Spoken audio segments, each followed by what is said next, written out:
Hi, I'm Amanda Morgan, and this is Not Just Cute, the podcast, where we discuss all kinds of topics to help bridge the gap that exists between what we know and what we do in early childhood education. We're starting conversations with academics, authors, decision makers, educators, and parents so that together we can improve the quality of early childhood education, while at the same time protecting and respecting the childhood experience. In Emily Cherkin's Congressional testimony on January 15th, 2026, she said this: "Parents are not naive. We know that our children will use technology for work and life in adulthood. We just want to ensure they have a childhood first." Emily's testimony regarding the impact of screens, AI, and EdTech was powerful. It echoed so much of what I've heard from both parents and teachers and their concerns and questions about technology, its place in the classroom, and its impact on development. So I reached out to ask Emily to share more of her perspectives with us today. Emily Cherkin, also known as the Screentime Consultant, has over a decade of experience in the field of technology and child development. She's an author, speaker, consultant, and associate professor of public policy at the University of Washington. Whether testifying before the U.S. Senate, UK Parliament, or as the lead plaintiff in her lawsuit against EdTech's exploitation of children's privacy, Emily is internationally recognized as a courageous expert ready to speak out and hold companies accountable. Her book is called Screentime Solution, and I am so excited to have her share her bold, straightforward perspectives on the podcast today. You can find this episode's show notes, which are always full of links, tidbits, and resources at notjustcute.com/podcast/episode 87. Before we jump in, a quick reminder that you can find my book along with study guides and summary videos at notjustcute.com/book. It's grounded in research, but also written to be accessible and practical for the educators and leaders doing this work every day. It's a great resource for book studies and professional development, and I would love for it to find its way into the hands of the people who need it most. Find links and the free study guide at notjustcute.com/book. If you're wanting to push back against a creeping screen-centered focus in early childhood life and learning spaces, this episode is for you. Let's jump in. Emily, I'm really, really excited to talk with you today. I've been looking forward to this for quite a while, so thanks for joining us. You're so welcome. Thanks for having me. Well, I always like to jump in with a little bit of an introduction, partly so people know about your background, but also to open people's ideas to the many different ways that they can serve and advocate for young children. So tell us a little bit about what you're doing now and maybe just a little peek into the journey that brought you there. Okay, that's a good question. Because often I get asked, like, tell me about your journey first, but I like that you're starting with what I'm working on right now because it was like a path. I didn't wake up one day and decide to do this. Um, I would say that right now, probably my biggest focus is resisting the onslaught of EdTech products into education and helping parents and educators resist, and I include AI in that. And then in addition to that, I am working on my second book. So those are sort of my two big buckets right now. That's it. That's it, just that. Just two things. You wear a lot of different hats, and I mentioned several of those in the introduction. So it's just impressive that you can balance all those different passions and bring all that expertise to what you're doing. And your Thank you. background, before you got into this, you taught in the classroom as well, right? Yes, I mean, I think other than being a parent, I think my most rewarding career ever was as a classroom teacher. I spent 12 years working with middle school students. Primarily, I taught seventh grade English. Yeah, I mean, I don't know what to say except it's the hardest and most rewarding thing I've ever done. I left the classroom in 2015 for a variety of reasons, but it was very interesting right before I left, sort of around 2012, 2013. Not surprisingly, we saw the uptick in smartphone, social media use by young people. But what also happened at the same time that doesn't always get talked about is like that was also the beginning of the rise of ed tech. And, initially it was me as a teacher being required to use these products. It wasn't one-to-ones yet. Like I still had a laptop cart that we used, which I actually think is a great model. But I saw a lot of things changing pretty quickly. One being my students stopped coming to talk to me because they were told to go check this online portal. And the second thing was how many parents now with access to this information started emailing me. And that bypassed a lot of the skill development that I thought was really important for middle schoolers to have. And it's funny, I didn't think that was a controversial take, but I said that in a video clip that went completely viral a couple weeks ago, has like 10 million views. I mean, it's like one of those things like you just never know what the internet's going to Right. do. And it's fascinating to me the pushback I've gotten on that. I didn't think that was particularly controversial. And I didn't say that parents shouldn't have any information about grades. I just said I Mhm. don't think it's necessary to have 24/7 digital access. But I Right. don't know, maybe you're Well, going to I get didn't hate for No, this now. I didn't find that controversial either, but I did find it really interesting that that wasn't something that was talked about as much when we talk about this broader Right. discussion. And I think that your experience coming from both the parents' side of this and the educator side of this really brings some unique perspective and expertise to the discussion that's really important. Thank you. Yeah, I think that's one thing I've viewed myself as kind of a translator to both. Feel like I can speak to parents because I am a parent and my kids are 18 and 15 now. So I have journeyed alongside them. And I spent time in the classroom. And I also, right now, I actually do also teach at the university level as an adjunct faculty in the Mhm. School of Public Policy here at the University of Washington in Seattle. But, that's my part-time gig. It's So you not a have big your one. fingers in so many of these parts, and I love that it gives you that really well-rounded perspective. And today we're going to dive in particularly with early childhood, which you still Great. have some fresh perspectives on as well. But I wanted to start Yeah. first with some kind of definitions, I guess, understandings, because in listening to you, I think is one of the earlier times that I'd heard a lot of distinction between ed tech and screen time rather than just lumping Hmm. them all together. So Oh, can yeah. you break up a little bit of that, just as far as what makes those different? What makes the discussion more unique when you break those apart? Right. That's a great question. And I mean, the irony is like my business name is the Screentime Consultant. And I remember when I picked it, I was like, oh, it's so broad. And now I'm like, oh, I'm so glad I picked that because it can encompass a lot of different things. But then I also have to explain what the nuances are. So sure. I Mhm. mean, you and I are talking over a screen right now. I have a phone here and a laptop. There's a TV in the other room. Like we're sort of surrounded by screens. And that's different than the products that I refer to as EdTech, and not just me, it's not my term, but EdTech are often private company owned for-profit tools. And I actually shouldn't say tools, I will correct myself and say products because that's what they are. Mhm. They are sold. And the goal of the products is to uh, serve the business that they come from. So to me, the use of edtech products in education is problematic because I fundamentally believe that the business model of edtech products is out of alignment with the needs of child development because to use the product requires a child being engaged with a screen. And again, in that case, it's the delivery mechanism, right? The screen delivers the product.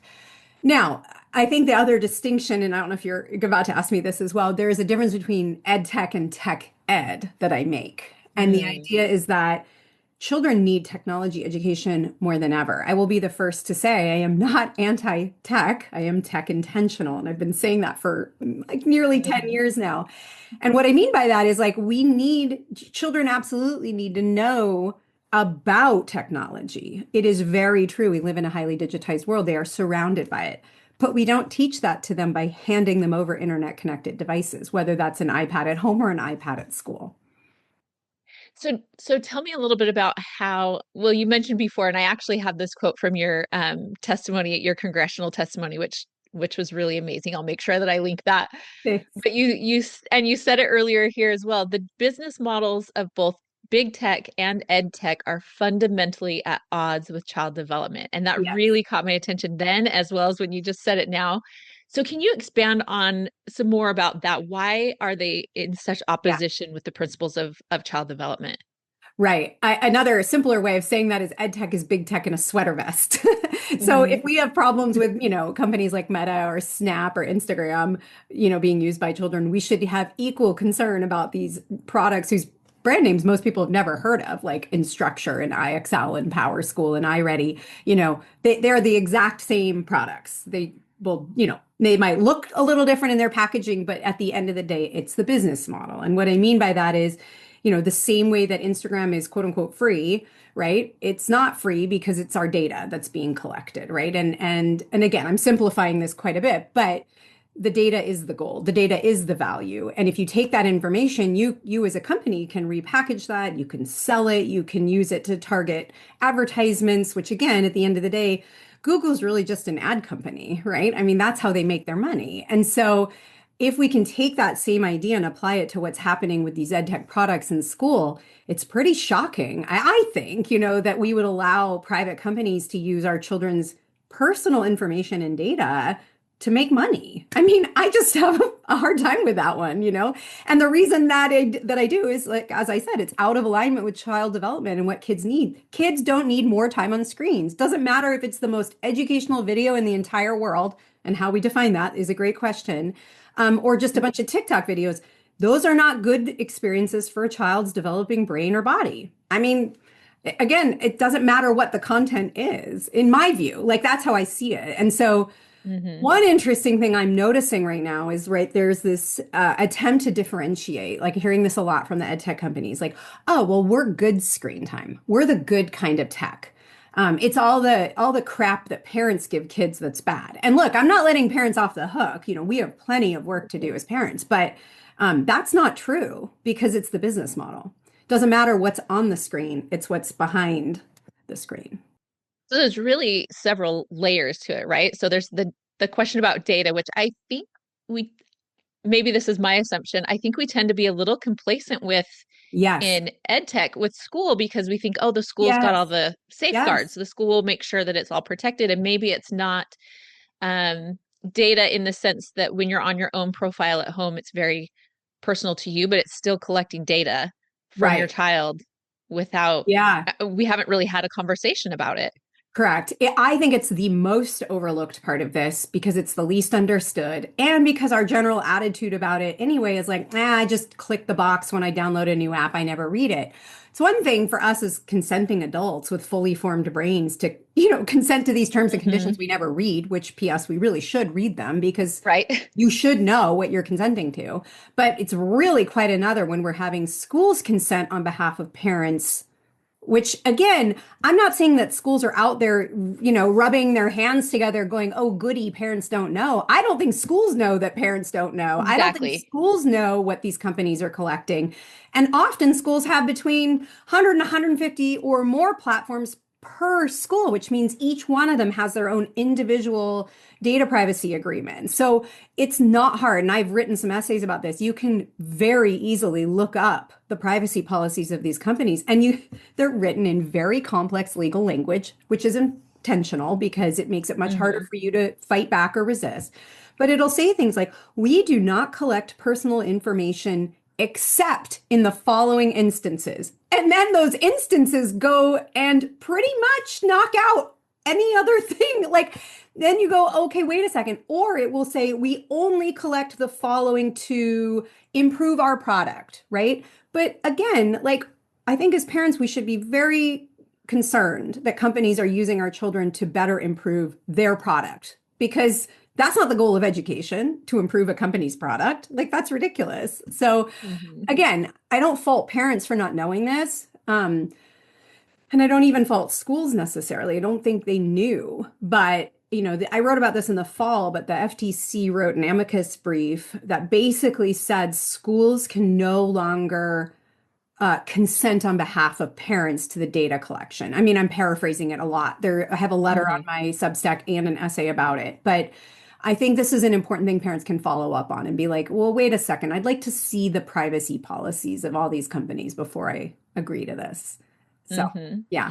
So if we So if we take data, which is a really big topic, and we set that to one side, we still have the issues of both what is in the screen time. So, like you Yeah, said, is there good and bad screen time, but then also what that screen time is replacing that might be better or exactly. more aligned with child development and Right. relationships in particular, as we're talking about early childhood education. Can you Exactly. talk a little bit about Yeah. that, both the quality and the misplacement of that Right. relationship aspect of learning? Yeah, and like one thing I think is really interesting in all this is like, what if we were to remove the internet connectivity from all the things we're talking about right now? I actually think a lot of these problems would go away. Not all of them, and I still don't think early childhood, centers and kids need these products. But the internet itself actually fundamentally changes a lot of the questions about safety and data.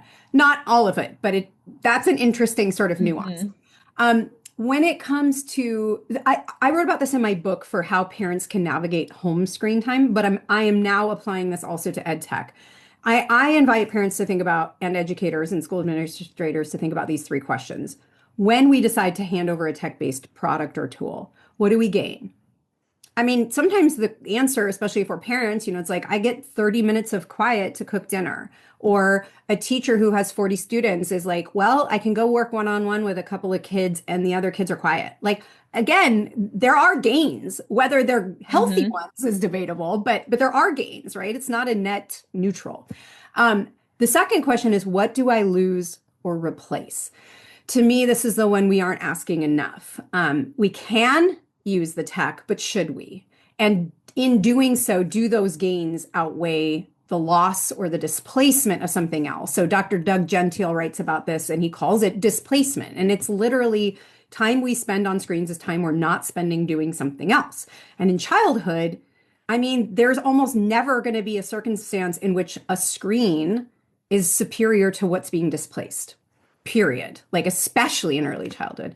And then the third part of this, and I think this is also really interesting to think about with classroom tech, is what do we model? So if a child's tantruming and the instinct or the response is to hand over the iPad because it stops the tantrum, well, what do we gain? We gain quiet in the short term. But what do we lose or replace? An opportunity to understand what a tantrum is and how we navigate it as a parent, but also as a child. Like, how do we experience these feelings? What do we do with them? What's an appropriate reaction? Kids won't learn that if they don't practice it. I mean, you don't become a super basketball player by just wearing the right shoes. You have to actually practice. And so to me, that's an extremely important one.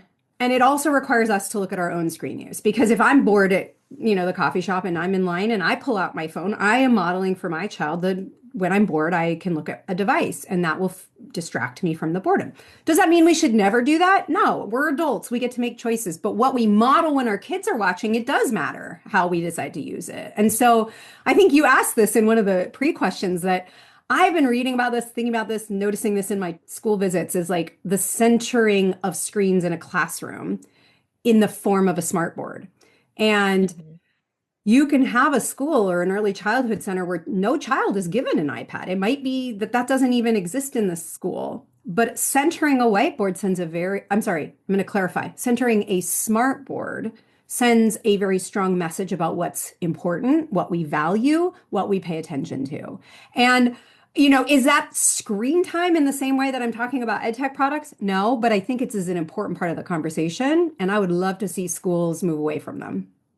Well, and as you were talking about that and the modeling aspect, it made me think of how frequently I hear about programs using screens with dance and movement and music, which is great, but it's always to get that movement is great, but that's often phrased as now we're going to take a break, turn on the screen, and how that Yeah. reinforces this cultural habit and Yep. pattern of, like you said, in line at the store, if Yep. I have Yeah. downtime, if I need a break, I go to a screen. No, it's And the I hadn't thought opposite. of it in Getting that off pattern the before. screen. Yeah, getting Exactly. off the screen is the break. Yeah, to call a screen, I've heard this a lot, is like that it's a brain break or a movement break. No, Hmm. that's not what it is at all. A brain break or a movement break is going outside or like reading a book or having free play in with a book or toys or crayons, like something tactile.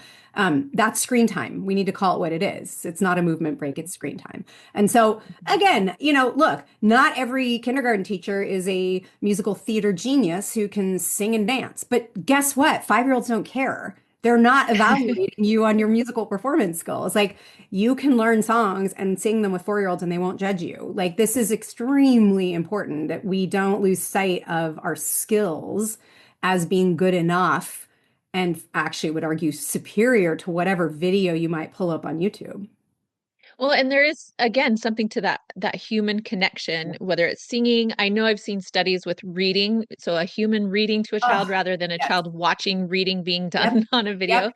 It Yep. it literally impacts the brain differently and affects their Totally. development differently.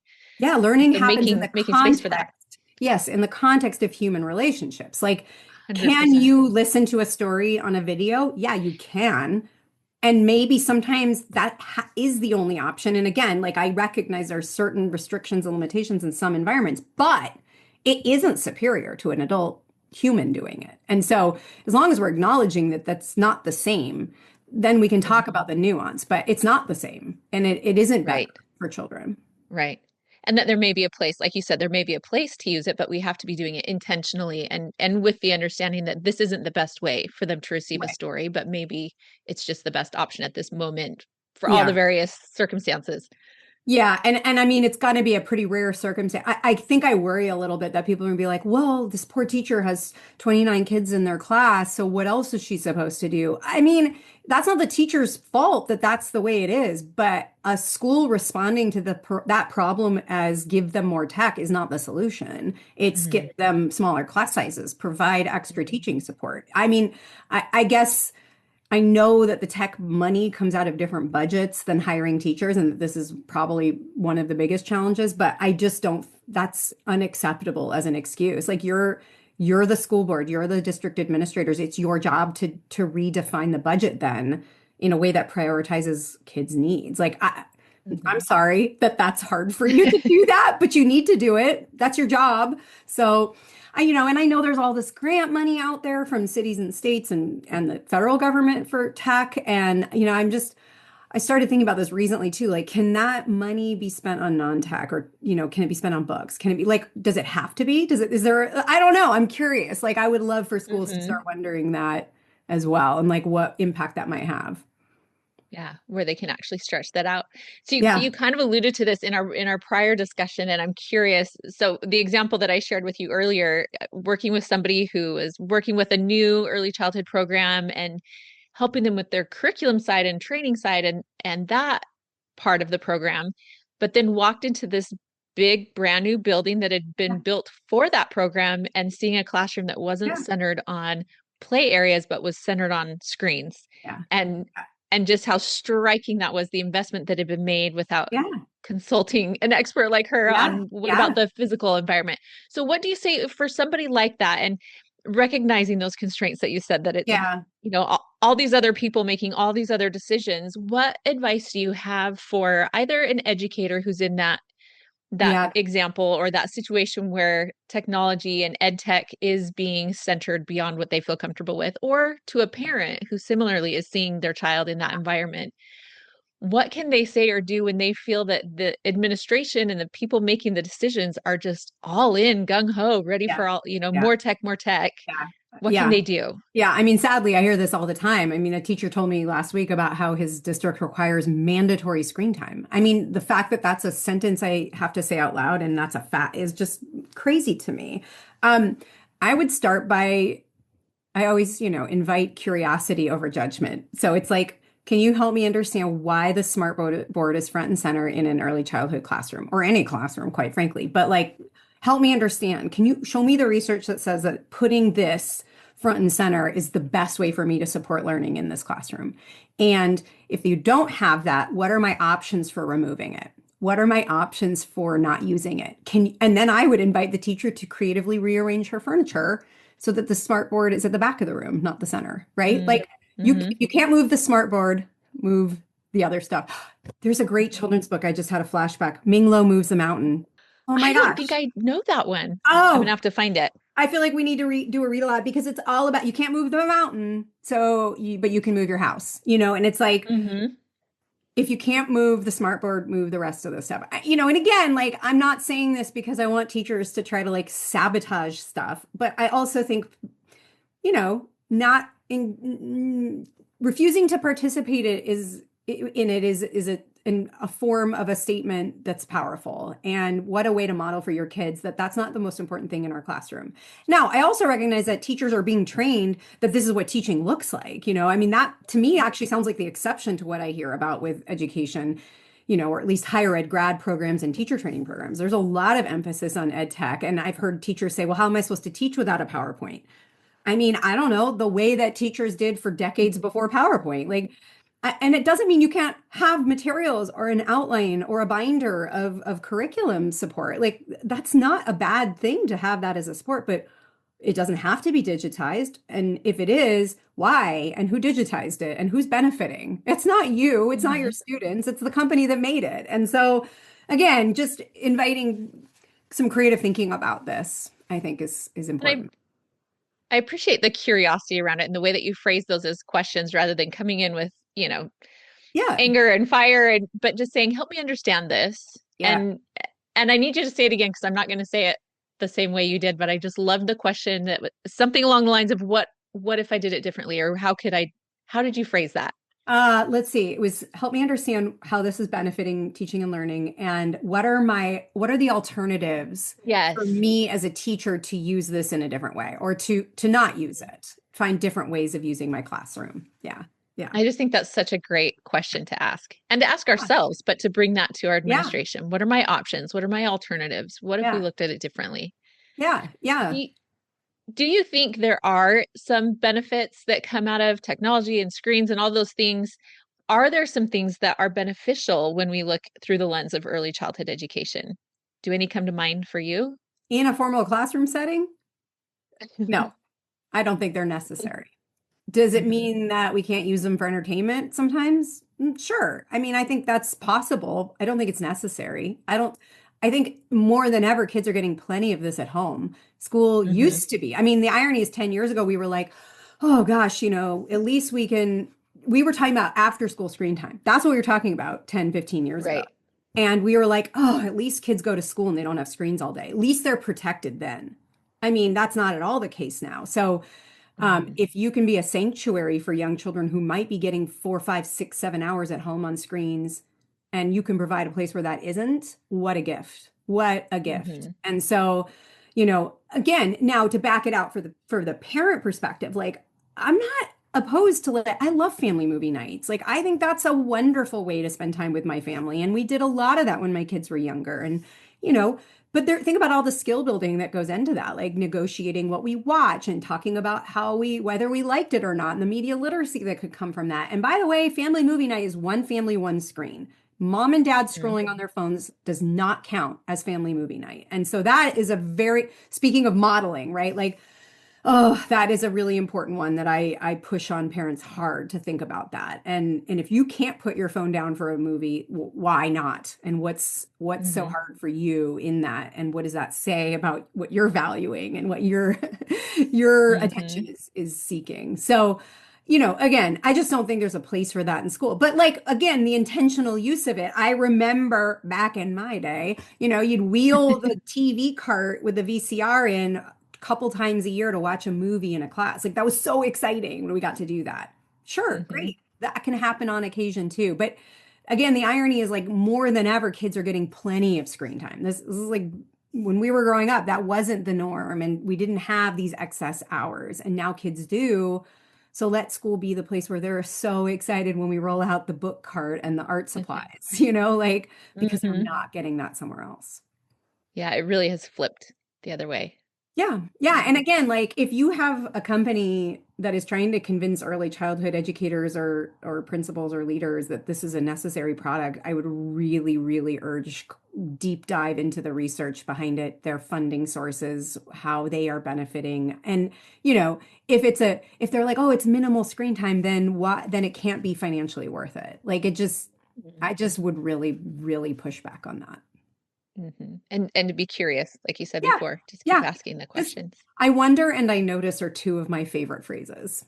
I Hmm. wonder why this is pedagogically relevant. I wonder how this fits in with our alignment. I wonder if this is related to our school's mission statement. I noticed that you are funded by Meta. Like Hmm. just statements of Tell me curiosity. more. Tell me more. Yeah. Yep, Yeah. exactly. Well, I want to go back to something that you said earlier and that you say often, and I think it's a really important thing. You mentioned that you are not anti-tech, you're tech Yeah. intentional. And you've touched on a few of those things and what that can look like. But could you tell us a little bit more about that? Yeah. What does that mean? What is the difference? And what does it look like in practice, especially with young children in the classroom? Right. So to me, being tech intentional means using screens only when they are in alignment with our mission, our values, efficacy, safety, legality, child development, all of those things. And delaying, limiting, minimizing, and avoiding any screen time that interferes with all that. That's so long. So my TLDR is less is Hmm. more, later is better, relationships and skills before screens. That's it. That's it. And it's not very It's specific, but it's clear. Do you know what I mean? absolutely. And I thought that those, just like you said, you can explain so much on every one of those, but just to break it down so Yep. simply, those three are really key pieces of guidance. So less is more. So Yeah. we're always Just, introducing that question. Could I yeah. take it out? Could we do Yeah. less? Yep, yep. Right? Maybe instead of my kid having screen time every day after school, we just send her on a couple of movies on the weekends, right? Like not Hmm. every day. Yeah, exactly. That's exactly right. Later is better. I mean, no parent has ever said to me, I wish I gave my kid an iPad sooner or a phone earlier. Never. It's Hmm. 100% of the time it's the opposite.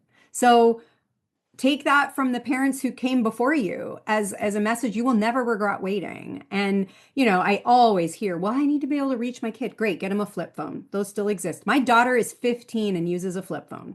She's fine. Hmm. She has an active social life. Does she love it? No, but that's okay because it's a tool, not a toy. Hmm. Yeah. And then the And last then one, it's my skills. favorite. Yeah, relationships and skills before screens. Like, I can't tell you how many kids as young as 4 and 5 are being given iPads for school but don't know how to type.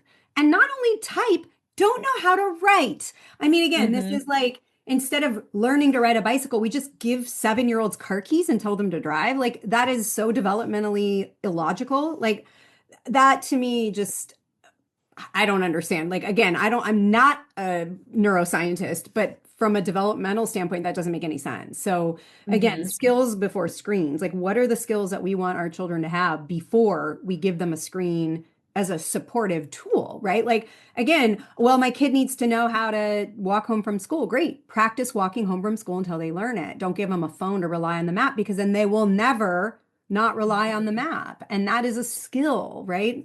And then of course the relationship part of that is like we said, relationships are key to learning. And you will never regret investing in your relationship with your child. Never. Like that's Hmm. something you can never do too much of. And it will never, I shouldn't say never, it will always be bumpy and Hmm. challenging, but that's parenting. I mean, that's the way it goes. Like no one got Yeah. into parenting because they heard it was easy. Right. And those same contexts are important the education realm as 100%. well, that it's the same, it's a different relationship, but it's the relationship based Yeah. education Yeah. model is still just as Oh, critical. And I so loved when you important. talked about that on your in your congressional testimony and with the others that were on the panel as well. I loved that perspective of skills before screens, right? That Yeah. we sometimes take for granted that the screen makes it easier, therefore we do it. And you and those the others on the panel were pointing out we can't skip the step of building the No. skills. And it Right. reminded me of when I was in grad school and I, had to take these research methods class and research statistics Yes. class and all these statistics things. And then when I actually was doing my research, Yeah. they say, here's so and so, she's going to run your statistics for you. And for a minute, I thought, well, that's so funny that I had to take this class. But in Yeah. the real world, you have a person in a computer program to do it. But it was that I needed to know the skills first so that I Right. could How understand to what do she was doing. or I why it was exactly, I could important. read it Yeah. correctly. I could Exactly. understand all the context. Yeah.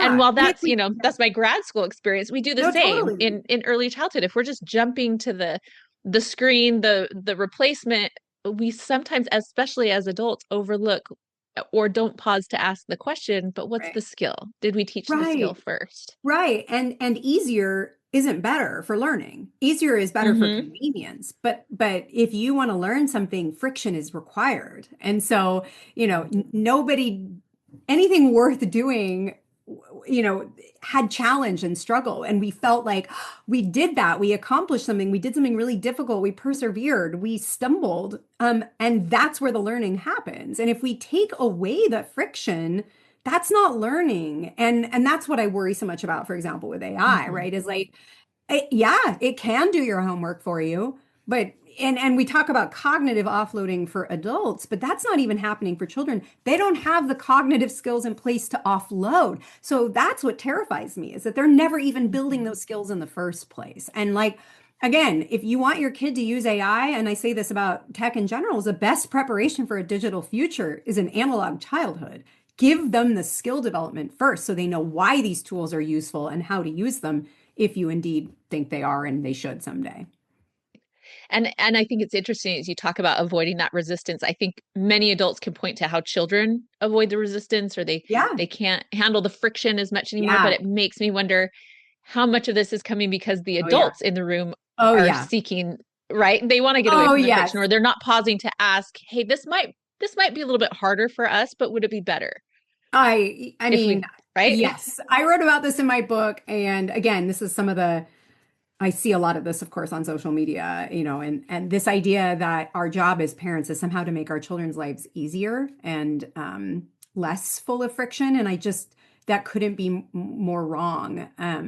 Sometimes you hear about snowplow parenting or lawnmower parenting, or this idea of going ahead of our children to mow away obstacles. And like, um, again, I think intentions are probably good. We think we're doing the right thing, but what we are doing by eliminating those experiences is never providing our children an opportunity to build the skills. So like the tantruming toddler becomes the anxious middle schooler because she never learned what to do when her feelings got so hot that they scared her.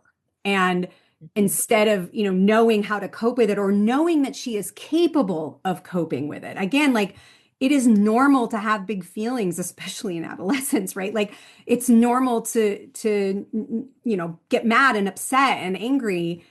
It is not normal to think that we shouldn't ever feel those things, or that we should prevent ourselves from that's the part that really worries me. And adults have a Mhm. lot of work to do on this. I mean, again, yeah, again, I know Yeah. there's a lot out there that says, you're a bad parent if you, somehow say no to your children, or you somehow try to prevent them from feeling something. And I would say, no, the opposite is true. What a gift you give. And it doesn't mean you abandon them. It means you navigate with them. I Mhm. think one thing we forget as adults is to say a wise person once said to me, you can have the feeling, but don't be had by the feeling. So how do you say to a Mhm. child, like, I know this is really hard for you? And the second part we have to say is, and I know you can handle it. And I know you can navigate this. And I believe in your ability. And I'm here to help if you need it. Right? Like, those are the things we forget or don't say and that need to be said. Yeah. Yeah. And that the screens are really just being used as that avoidance Yeah. that Yeah. For us as effectively say adults as you well. can't Yeah. handle or don't need to handle this. Yeah, yeah. And I mean, and again, like, I think adults are turning to the screen as a way of avoiding our own discomfort and dissatisfaction and, unease and discomfort about the world. And like, I get it. I know what it's like to doom scroll, but Right? doesn't make us happier or better or less anxious adults either. That rather than avoiding the feeling, it's Yeah. back to building the skills, right? Yeah, That we can exactly. technology may give us a way to avoid it, but Correct. Right. the point, especially in the younger years, but for adults as well, Yes, is yes. to learn how to build the skills for Yeah. handling it because they're going to be there. Yeah, Those challenges are going exactly. to be there. Exactly. Exactly. Well, is there anything in this bigger context of screen time and ed tech, all of those things that either, or maybe both, either is a big concern that you feel is that no one is talking about, and or makes you really hopeful that Mm, you hope that people see and yes. recognize? Well, I think it's the same. I have the same answer for both questions because I feel very differently right now than I did a year ago. Like, the wind is at my back for the first time, and almost a decade of like talking about this stuff. So that's huge. And there are a couple reasons why. I think the canary in the coal mine has been early childhood. And, sadly, teachers are often ignored anyway, but especially early childhood. Um, Hmm. and yet, what I am hearing from early childhood educators is pretty horrifying. I think I mentioned this maybe in the congressional testimony, but children identifying the number 11 as a pause button, or 4-year-olds clinically addicted to a smartphone, or I mean, any number of horror stories that just are really frightening for young children. I think administrators are starting to see the de-skilling wave that's coming. And I'm not blaming COVID. I think COVID made it worse, but like Hmm. it was happening prior. But that sort of, if you think of that 5-year window, they're hitting the classroom now and it's getting worse. And so now administrators are going, uh-oh, like this is coming. It's not ending, right? Like it's the beginning, not the end. And on the flip side, we get parents who have actually been really fighting to keep their kids off screens birth to 5 for the last 5 or so years and are arriving in school only to be given an iPad for school. And they're going, what? And so the good news is those experiences are colliding in a way that it is forcing this conversation at a very different level. And it's interesting. I had someone on LinkedIn reach out, and I thought this was so interesting. He was like, I'm a recruiter, and I am so worried about what I am seeing coming out of like high school, college. And so I think we have not seen I don't want to say the worst of it because it's not young people's fault, but the de-skilling that has happened. If we think it's bad now, I mean, we have some coming to think about. Like it's going to be much worse over the next decade. And I think we have to right the ship now, right, to prevent it from being even worse. And I think that's possible. As dire as that sounds, I'm very helpful because I am my inbox is much fuller than it was, 9 years ago. It's like, so it's a good thing. It's also a lot. But yeah, I'm Yeah. helpful. That it's bigger and noticed earlier, but Yeah. that can be a good thing because it creates the momentum and the change Yeah. that's necessary. Yeah, and I think with, the mistake we made with social media, and I don't include myself in this, but this mistake that was made with social media was we were like, oh, we'll wait and see. And I think people are not going to sit and wait and see anymore about like ed tech and certainly, and the confluence of screens in early childhood. I mean, again, like the fact that we're even having a conversation about screen use in early childhood education is just mind-boggling to me that they have no place there. It shouldn't be there. I mean, I almost, and again, is there an exception to that? I think there are very, very few. Well, you've given us so much to think about, and I really admire the work and the passion, and like you said, that you've been at this for a decade, Thank you. and that it's just building and building and building, and that you've stayed at the forefront and been tireless in this. I Thank just you. appreciate Thank that you. so much. I Before I appreciate it. let you go, I want to Yeah. make sure that we talk about your current book as well as the one that you're working on. So can you share a Yes. little bit about both of those projects? Yes. So my first book is called The Screentime Solution. I usually have a copy in front of me. I don't. A judgment-free guide to becoming a tech intentional family. And it is very much written for the parent of I mean, it could be read by any age, but I sort of aimed it for the 10 and under. Sort of like the book I want you to read before your kid hits adolescence, so you know like how to think about it and navigate it. It's not anti-tech, it's tech intentional. And what I loved about that book, my favorite part of that book is actually the epilogue, because initially when I wrote it, I was like, I need a whole chapter on ed tech. And then I started writing that chapter and I was like, this is its own book. I can't write this as a chapter. So I teed it up in the epilogue and I interviewed Jared Cooney Horvath back in like, oh my gosh, I mean 22, 23, something. It was a while ago. And he and I had connected through various channels. And I was very inspired by what he said. And he's the one who gave me the metaphor about being a fish swimming in the ocean and how do you change direction. So that's what my whole epilogue is about.